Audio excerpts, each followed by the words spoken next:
but it's actually an amalgamation of a safe Labor seat and a swinging National seat, which is the old... You think you will? Yep. So you think you'll get 50%? Yes, $5, Linda. No. $5? That's a bit cheap, isn't it? Well, I'm unemployed. I put my money where my mouth is. $5. Welcome back to election 2011. Now, we're getting very worried about Greg Boyd up there at outside Phil Goff's place. He's had no company, no phone access and nothing much happening. Has anything improved there, Greg? He's texting. He's busy, Mark. Hello, Greg. He's looking for friends. He is mesmerised by the phone. Greg Boyd? Hello, Greg Boyd. It's cruel. All right. We're going to go... While Greg Boyd is sorting himself out there, maybe he's stunned by a car passing by, we're going to go to Michael Parkin at Labor Party headquarters. Michael. Hello, Michael Parkin. Hi, Mark. Look. And the reason I want to tell you about this is we found out the family cat's name today, and wait for it, from the top, Moonbeam, Smokey, Fluffy, Key.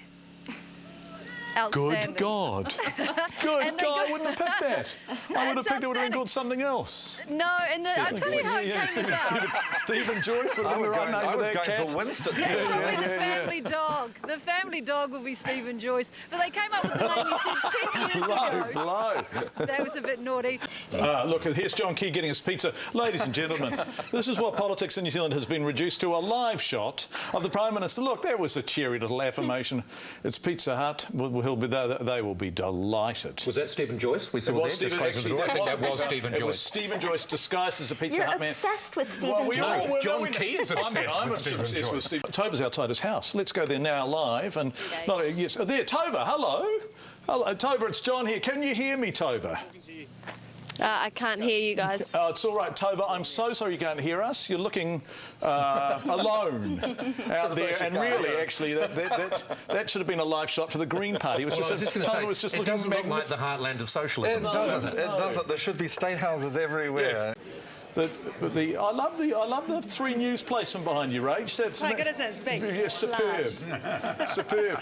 And also I don't think anyone here has ever watched TV3, to be honest, so it's a new thing for them tonight. They don't even realise it's Channel 2, a lot of those people. The TV's just frozen on one. How is the mood there? 6.8%. They must be really excited.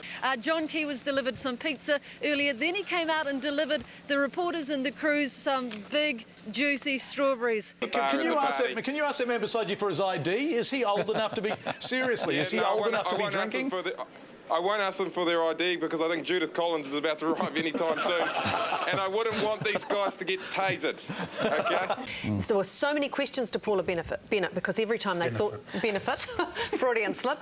They thought they would be able to knock her off her perch. They never did. All week, all month, all year, the media said we were finished, it was over. It's just edging into a little bit of a relief. I think the Lindau is flowing a little bit more freely as we see that lead open over Paul Goldsmith, the National candidate.